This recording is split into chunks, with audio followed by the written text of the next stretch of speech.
Շնորհակալություն, հարգելի գործընկերներ, պարոն Կարապետյանի ապօրինի շարունակական տնային կալանքով պայմանավորված մեր բոլոր գործընկերներին հրավիրել չէինք կարող, ուստի որոշել ենք, որ խմբերով պարոն Կարապետյանը կպատասխանի ԶԼՄ-ների հարցերին եւ այսօր հայաստանյան հեռուստաընկերությունների հարցերին է պատասխանելու, իդեպ նշեմ, որ մենք ունենք դատարկ աթոռ, մենք պատշաճ կերպով ծանուցել եւ հրավիրել էինք նաեւ Հայաստանի հանրային հեռուստաընկերությանը, բայց ինչպես տեսնում եք, աթոռը դատարկ է, չնայած նրան, որ հանրայինի եթերից բազմիցս հնչել է, որ առաջին իսկ հնարավորության դեպքում պատրաստ են հարցազրույց կազմակերպել պարոն Կարապետյանի հետ, շնորհակալ եմ, որ այստեղ եք, եթե պարոն Կարապետյանը նախաբան ունի, խնդրեմ, ապա անցնենք հարց ու պատասխանին։ Ես էլ եմ շնորհակալ, որ արձագանքեցիք եկաք, ինձ թվում է մենք լավ հարցազրույց կունենանք, հետաքրքիր հարցազրույց կունենանք, որտեղ տեսնում եմ բոլորդ մարտական եք տրամադրված, գնացինք առաջ։ Քանի որ խոսքի առաջին իրավունքը ինձ է տրված, պարոն Կարապետյան, շնորհակալություն հարցազրույցի այս հնարավորության համար եւ առաջին հարցս կցանկանայի ուղղել ձեզ ձեր վերջին հարցազրույցներից մեկում ձեր հայտարարության հետ կապված այն հարցին, որ սովորաբար խոշոր կապիտալ ունեցող գործարարները մարդիկ նաեւ զբաղվում են քաղաքականությամբ, արդյոք դուք չեք մտածել քաղաքականությամբ զբաղվելու մասին։ Դուք արձագանքեցիք, որ ամեն օր եք մտածել եւ ամեն օր համոզվել եք, որ ամեն մարդ պետք է զբաղվի իր գործով եւ նշեցիք, որ դուք հաջողակ գործարար եք եւ բիզնեսը նաեւ ստեղծագործություն է եւ այդ պատճառով դուք ցանկանում եք ձեր բիզնես գործունեությամբ շարունակել ձեր աշխատանքը։ Մեկ տարի հետո ունենք այլ պատկեր, Սամվել Կարապետյանը հայտարարում է, որ մտնում է քաղաքականության մեջ։ Ինչը ձեզ ստիպեց գնալ այդ քայլին, բիզնեսից տեղափոխվել քաղաքականություն։ Շնորհակալ։ Ես հիշում եմ այդ հարցազրույցը միասին ենք ունեցել, լավ հիշում եմ ես ինչ եմ ասել, բայց դրանից հետո մեկ տարի հետո Հայաստանում սկսվեց ապօրինությունների շարք։ Ներկա իշխանությունները հարձակվեցին հայ առաքելական Սուրբ եկեղեցու վրա։ Սկսվեց հարձակումը հայոց ինքնության վրա։ Դրա համար ես պետք է ունենայի անմիջական մասնակցություն այդ process-ներին։ Ավելի լավ է մեկ անգամ դու քո ձեռքով ճիշտ ու լավ անես, քան ամեն անգամ հույսը դնես ուրիշ քաղաքական ուժերի վրա։ Պարոն Կարապետյան, վստահաբար լսել եք, որ իշխանությունը միշտ շեշտում է, որ եթե հանկարծ հունիսի 7-ից հետո կամ հունիսի 7-ի ընտրությունների արդյունքներով ինքը չլինի իշխանության, Նիկոլ Փաշինյանն ասում է, եթե ես չընտրվեմ, այլ ընտրվեն եւ 3 ուժերի է հիմնականում մատնանշում, որից մեկը ուժեղ Հայաստանն է, ասում է այդ պարագայում պետք կլինի պատերազմ եւ անգամ նշում է ամիս սեպտեմբերին պատերազմ կլինի իր պարտության պարագայում։ Մյուս կողմից նաեւ ընդդիմադիր ուժերը հարևաններին հաջող քաղաքականություն վարելու մեջ են մեղադրում Փաշինյանին եւ ըստ այդմ, եթե զուգահեռներ ենք տանում,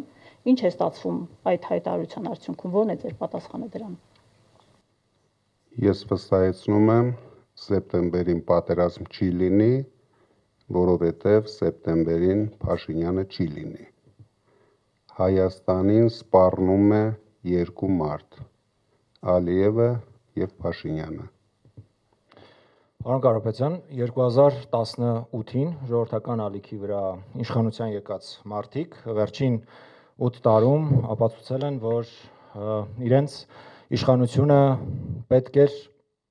առաջին հերթին սեփական կյանքը բարելավելու համար, օրինակները շատ են սկսած միլիոնավոր դրամների պարգևավճարներից մինչև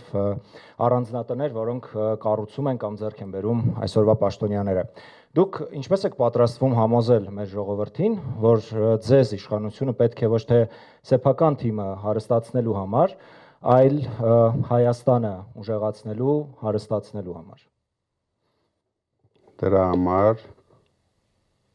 գալիս են արդեն հարստացած մարդիկ, ովքեր հարստանալու կարիք չունեն։ Մենք հարստացնելու ենք հայ ժողովրդին, ի տարբերություն ներկա իշխանություններին, ովքեր բյուջեն լցնում են սեփական գրպաները։ Երկիր մեդիա, պարոն Կարապետյան, հունիսի 7-ի ընտրություններում պարտվելուց հետո էլ Փաշինյանը գործող սահմանադրությամբ շարունակելու է պաշտոնավարել 1 ամիս։ Արդյոք վտանգ չեք տեսնում, որ մինչև նորընտիր խորհրդարանի առաջին նիստը Փաշինյանը տիմերի օրինակով կփորձի ազդել ձեր թիմի պատգամավորների վրա, նրանց դեմ քրեական գործեր հարուցելով կամ այլ մեխանիզմներ կիրառելով։ Դուք թերագնահատում եք մեր ժողովրդին։ Մենք ունենք ուժեղ ընտրող, ունենք ուժեղ ժողովուրդ, դրա համար մենք ունենալու ենք ուժեղ Հայաստան։ Երկուս լրաբեր, պարոն Կարապետյան, հստակ տնտեսական քայլեր նշված է ուժեղ Հայաստանի ծրագրում, հետաքրքիր է որ ոլորտների մասին է խոսքը եւ արդյոք այդ ուժեղ տնտեսական քայլերը հասնելու են մարզեր, որոնք շատ անտեսված են բավականին երկար տարիներ, եւ հետաքրքիր է հնարավոր է նշել հենց առաջին եւ այն կարեւոր քայլը, որ անմիջապես կազդի մարդկանց կենսամակարդակի բարձրացման վրա, մարդիկ սպասում են։ Մենք առաջերտին սկսելու ենք մարզերից։ Չի լինելու առաջին եւ հիմնական քայլ։ Լինելու են միանգամից քայլերի շարք, ամեն օր, ամեն ժամ, որպեսզի կարողանանք ապահովել մեր ժողովրդի բարեկեցությունը։ Եվ վստահ եղեք, մենք դա անելու ենք։ Պարոն Կարապետյան, ձեր գլխավորած ուժի նկատմամբ քրեական հետապնդումները շատերին հիմք են տալիս կասկածելու, որ իշխանությունը թույլ կտա ուժեղ Հայաստանին հասնել ընտրապայքարի վերջնագծին։ Նման սցենարի դուք պատրաստ եք։ Ինչպիսի սցենարի։ Որ այնպես ստացվի, որ ուժեղ Հայաստանը չմասնակցի ընտրություններին։ Վստահ եղեք, շատ շուտով մենք ունենալու ենք ուժեղ Հայաստան։ Բոլոր ապօրինությունները մնալու են հետևում։ Այս իշխանությունները ոչ թե վաղն է պատրաստվում ինչ-որ ապօրինություններ անի, մենք դա մեր վրա զգում ենք ամեն օր, ամեն ժամ։ Դրա համար մենք արդեն իմունիտետ ունենք եւ գնում ենք բացարձակ հաղթանակի։ Պարոն Կարապետյան, եթե հունիսի 7-ի ընտրությունների արդյունքներով դուք Գագիկ Ծառուկյանը եւ Ռոբերտ Քոչարյանը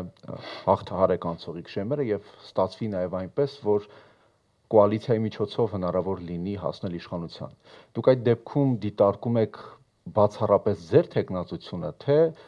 հնարավոր է աջակցեք նաեւ Բարգավաճ Հայաստան կուսակցության թեկնածուին կամ Ռոբերտ Քոչարյանի թեկնածությունը։ Նորից կրկնում եմ, մենք գնում ենք բացարձակ հաղթանակի։ Մի քանի օր առաջ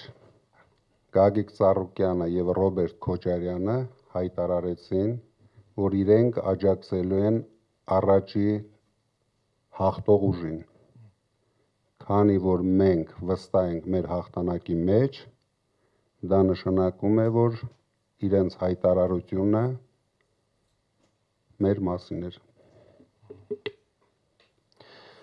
Պարոն Կարապետյան, կարծում եմ նորություն ասած չեմ լինի, որ դուք եւ Արցախի նախկին պետնախարար Ռուբեն Վարդանյանը բավական շատ ընդհանրություններ ունեք։ Երկուսդ էլ բիզնես գործունեություն եք ծավալել Ռուսաստանում, մեծ ներդրումներ եք արել եւ Հայաստանում եւ Արցախում, բայց այսօր Ռուբեն Վարդանյանը օրինակ գտնվում է Բաքվի բանտում։ Դուք հաշվի առնելով ձեր կապերը, ծանոթությունները եւ հնարավորությունները մինչև այսօր որևէ բան արել եք, օրինակ Ռուբեն Վարդանյանի պահման պայմանների կամ նրա վերադարձի հարցի շուրջ եւ առաջիկայում ինչ եք պատրաստվում անել։ Հաշվի առնելով հարևան երկրի ներքին վիճակը, եթե դու չունես պետական լծակներ, չես կարող ոչ մի ազդեցություն ունենալ այդ երկրի ապօրինությունների վրա։ Ռուբեն Վարդանյանի հետ իրոք մենք ունենք լուրջ ընդհանրություն, երկու հարազատ ընկերներով մեզ կալանավորեցին, բայց մի անհանգստացեք, շատ շուտով արդարությունը Հայաստանում հաղթելու է, արդարադատությունը հաղթելու է եւ ձևավորելով կառավարություն մենք ամեն ինչ անելու ենք, որ մեր հայրենասեր հայրենակիցները բոլորը վերադառնան Հայաստան, որովհետև ես վստահ եմ, որ դա կարող է անել միայն մեր ուժը օգտագործելով մեր միջազգային լուրջ հնարավորությունները։ Պարոն Կարապետյան, իշխանությունը ձեզ քննադատելիս նշում է, եւ դա գաղտնիք էլ չէ, որ դուք ձեր կապիտալի մեծ մասը կուտակել եք Ռուսաստանի Դաշնությունում։ Իհարկե ձեր թիմակիցները թվարկում են նաև այլ երկրների անուններ, բայց զգալի մասը կուտակվել է Ռուսաստանում ձեր կապիտալի, եւ իշխանությունները ձեզ քննադատելիս ասում են, որ ձեր հաղթանակի պարագայում կամ ձեր ծրագրերի իրագործման պարագայում ստացվելու է այնպես, որ Ռուսաստանը եւ դրանով ձեզ ճնշելու է, եւ Հայաստանի ենթակառուցվածքները դուք տրամադրելու եք Ռուսաստանի ղեկավարմանը կամ կառավարմանը կամ տալու եք Ռուսաստանին։ Ո՞րն է ձեր բացատրությունն այս հարցում։ Ես այն մարդն եմ, ով Հայաստան է վերադարձրել հիմնական ստրատեգիական ակտիվները Ռուսաստանից։ Փաշինյանի այդքան սիրված Հայաստանի էլեկտրական ցանցերը ես վերադարձել եմ Հայաստանին։ Հրազդանի ջեկը ես վերադարձել եմ Հայաստանին։ Սևան Հրազդան կասկադը ես վերադարձել եմ Հայաստանին։ Հիմա էլ ես եմ վերադառնում Հայաստան։ Այսինքն մտավախություն չկա, որ ձեր կապիտալի համար, օրինակ Ռուսաստանը ձեր նկատմամբ ճնշումներ կկիրառի։ Մտահոգ չեք։ Բացարձակ մտահոգ չեմ, իսկ եթե կիրառեն, այդ դեպքում նույնպես բացարձակ մտահոգ չեմ։ Պարոն Կարապետյան, ոչ միայն այսօր, այլ ընդհանրապես շատ խոսում եք նրա մասին, որ միանշանակ հաղթելու եք այս ընտրություններում։ Հետաքրքիր է, որտեղից է այդ վստահությունը, սոցիոլոգիան է, թե այլ տեղից, որովհետև տնային կալանքում եք եւ ժողովրդի հետ ուղիղ շփվելու հնարավորություն էլ չունեք։ Եվ հաշվի առնելով նաև 2021-ի ընտրություններում, երբ կար եւս մի տեխնացու, ով հայտարարում էր, որ անպայման հաղթելու է Փաշինյանին, բայց դա չստացվեց։ Ձեզ մոտ ինչպես է դա ստացվելու եւ որտեղից է այդ վստահությունը։ Մեզ վստահություններ շնչում է մեր ժողովուրդը, մեզ վստահություններ շնչում են բոլոր հարցումները, մեզ վստահություններ շնչում է Փաշինյանի բացարձակ ցածր ռեյտինգը, իսկ ինչ վերաբերվում է տնային կալանքի պայմաններում, այնպես է ստացվել, որ կալանքում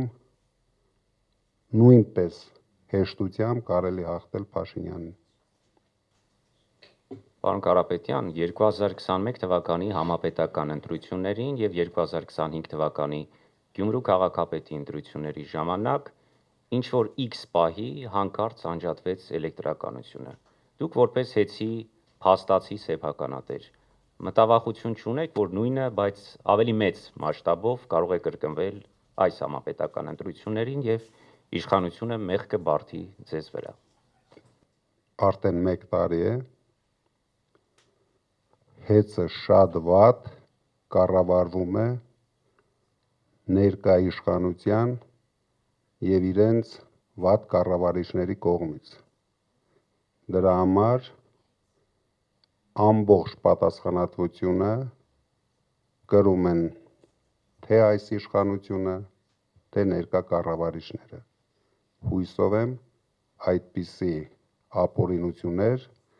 նրանք չեն անի, որի համար հետագայում լուրջ պատասխանատվության են ենթարկվելու։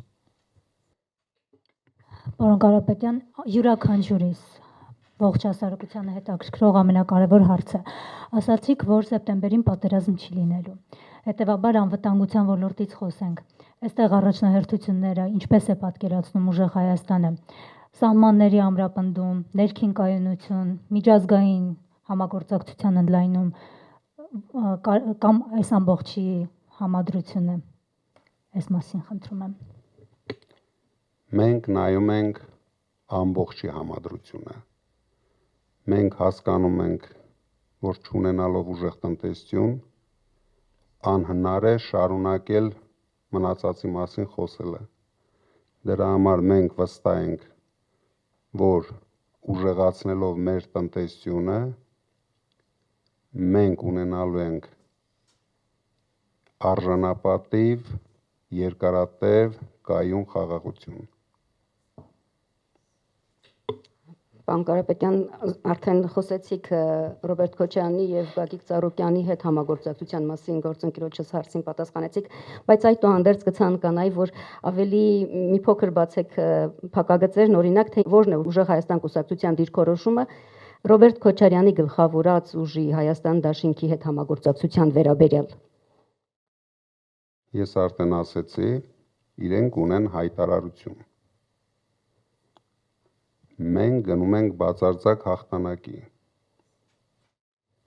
Այսօրվա դրությամբ ունենք երկու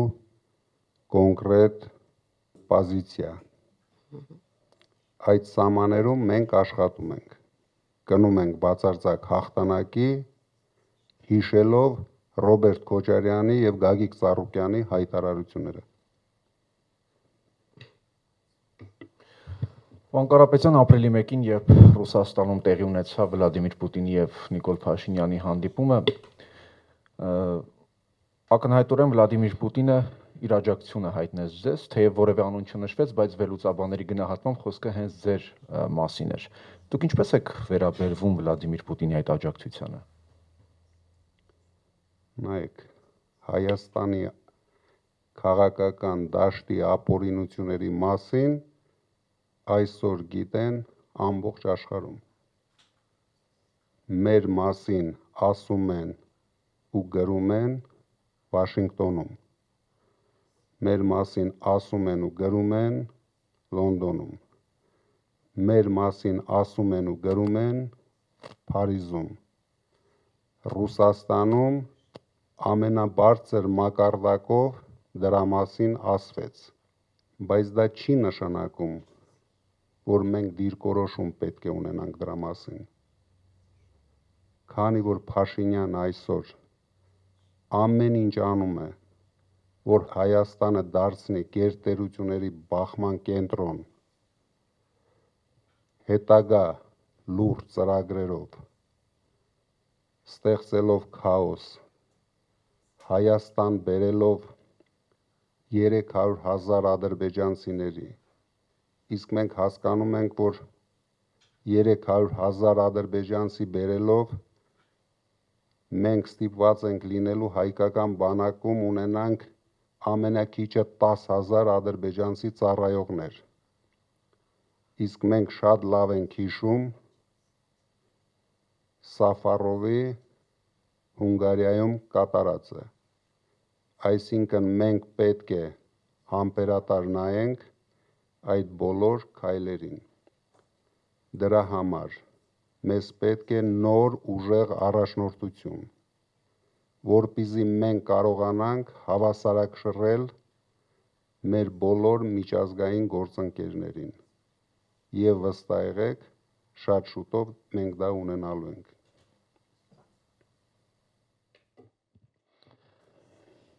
Պարոն Կարապետյան, կցանկանայի տնտեսական ձեր ծրագրերից խոսենք։ Վերջին շրջանում, ինչ ուժեղ Հայաստանը սկսել է եւ քաղաքական հայտ է ներկայացրել, կարծում եմ նկատած կլինեք, որ իշխանության խոսույթում շատ հաճախ հայտնվում եք դուք եւ ձեր թիմակիցները, ձեր ծրագրերը։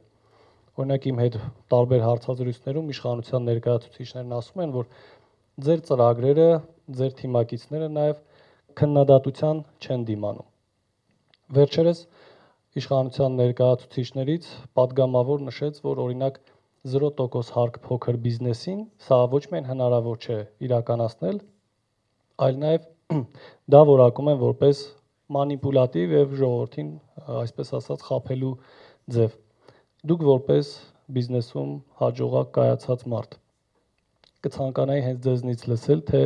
այս ծրագիրը փոքր բիզնեսին աջակցելու եւ նրանից ոչ մի տոկոս հարկ չգանձելու տարբերակը ինչպես է աշխատելու։ Ոչ միայն փոքր բիզնեսին ենք մենք աջակցելու, մենք աջակցելու ենք նաև միջին բիզնեսին, խոշոր բիզնեսին, իսկ ինչ վերաբերվում է 0% հարկը, մեր տնտեսական ծրագրերի ամենահեշտ պունկտն է դա ու ամենաարագ իրագործվող պունկտը։ Մեր հակառակորդների ֆանտազիան նույնիսկ չի երիկում, որ կարելի է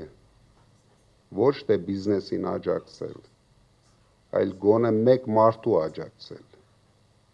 Դրա համար իրենք փորձում են իրենց խոսույթներով ամեն ինչ վարկաբեկել, որովհետև իրենց գլխի մեջ չկա ոչ մի ընդունակություն հասկանալու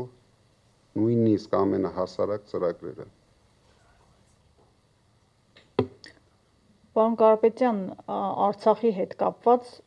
հայտնի է ձեր գործունեությունը Արցախում, ներդրումները, կարծեմ նաև դրա համար հետախուզման մեջ եք Ադրբեջանի կողմից։ Ինչ ծրագրեր ունեք նախընտրական շրջանում եւ հունիսի 7-ից հետո արցախցիների համար,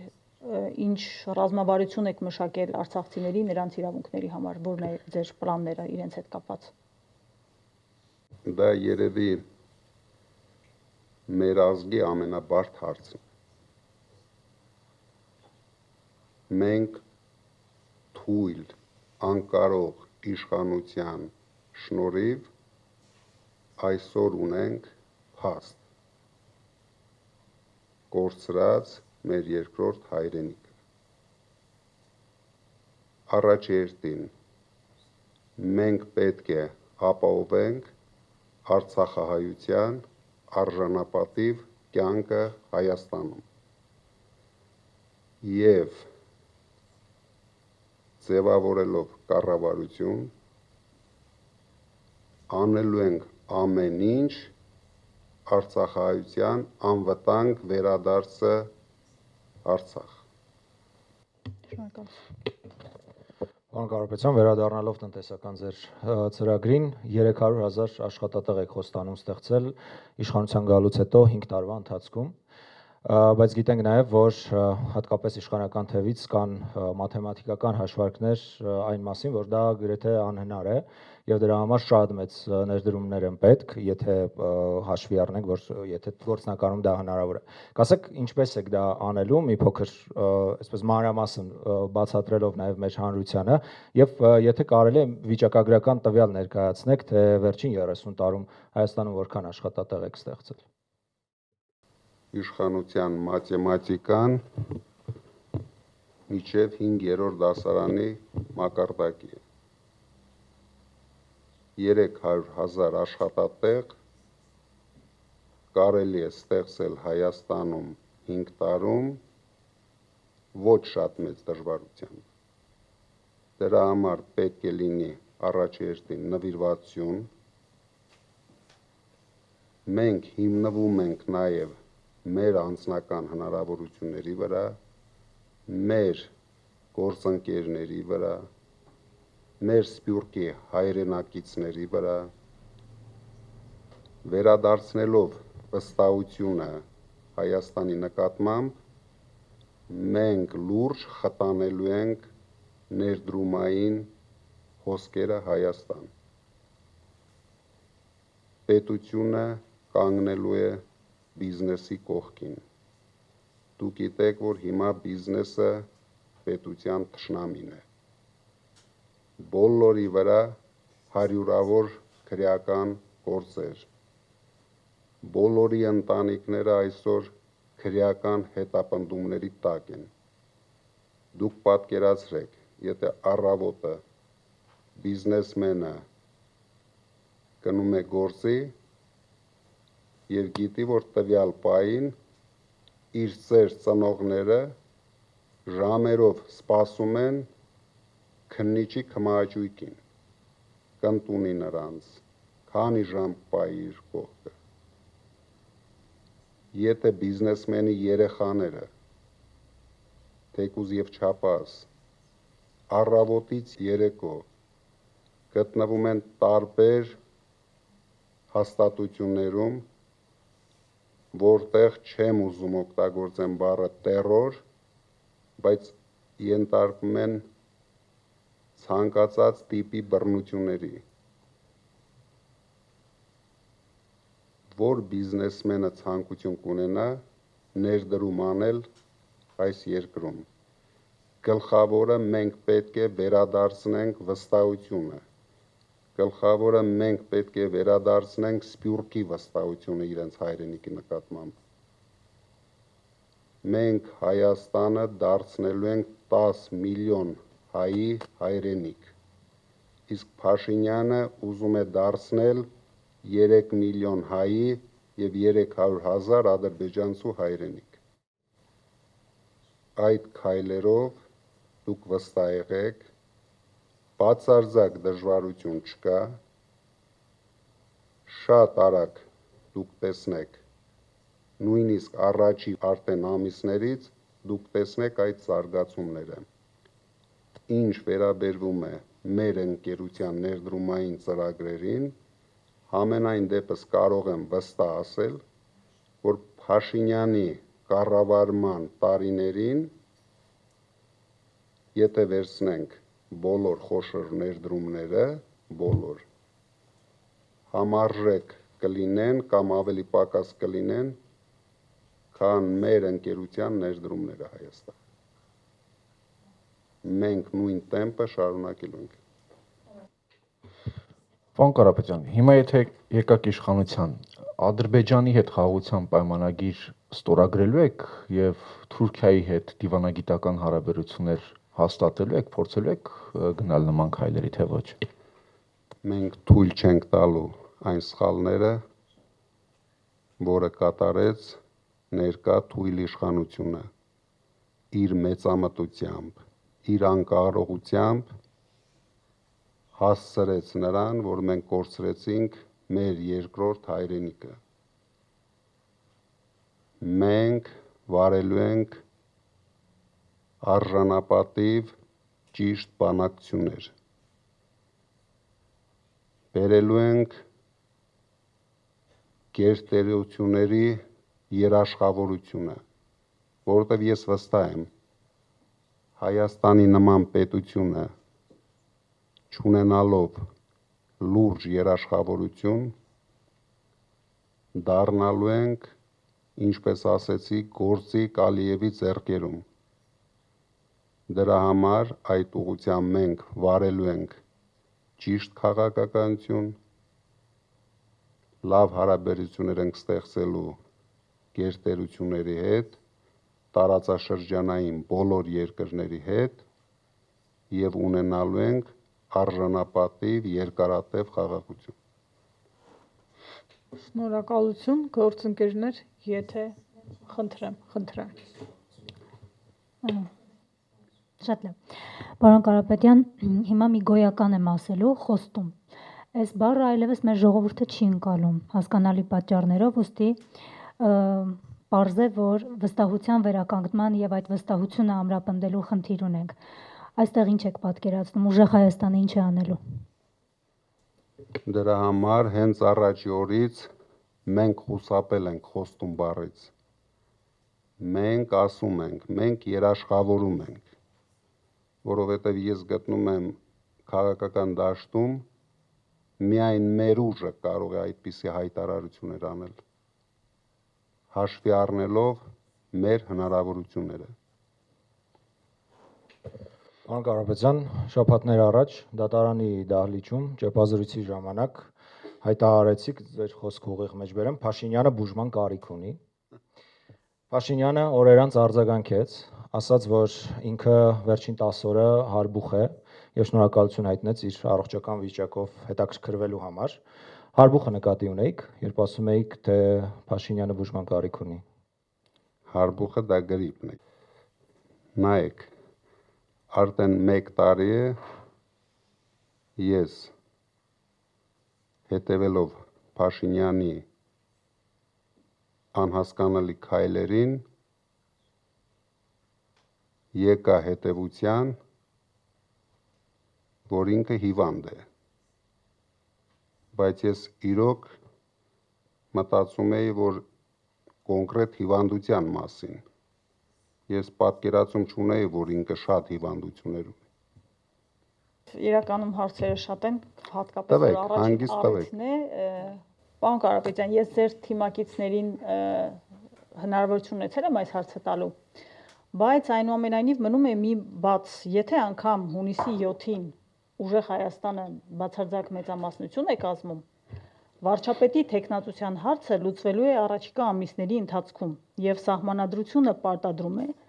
նախագահին, որպեսզի արագ այդ հարցերը կարգավորի։ Եվ քանի որ դուք այդ ցուցակումները արված չեք, ինչ որ մեկը պետք է լինի վարչապետ, մինչև սահմանադրության 148-րդ հոդվածը կփոխվի։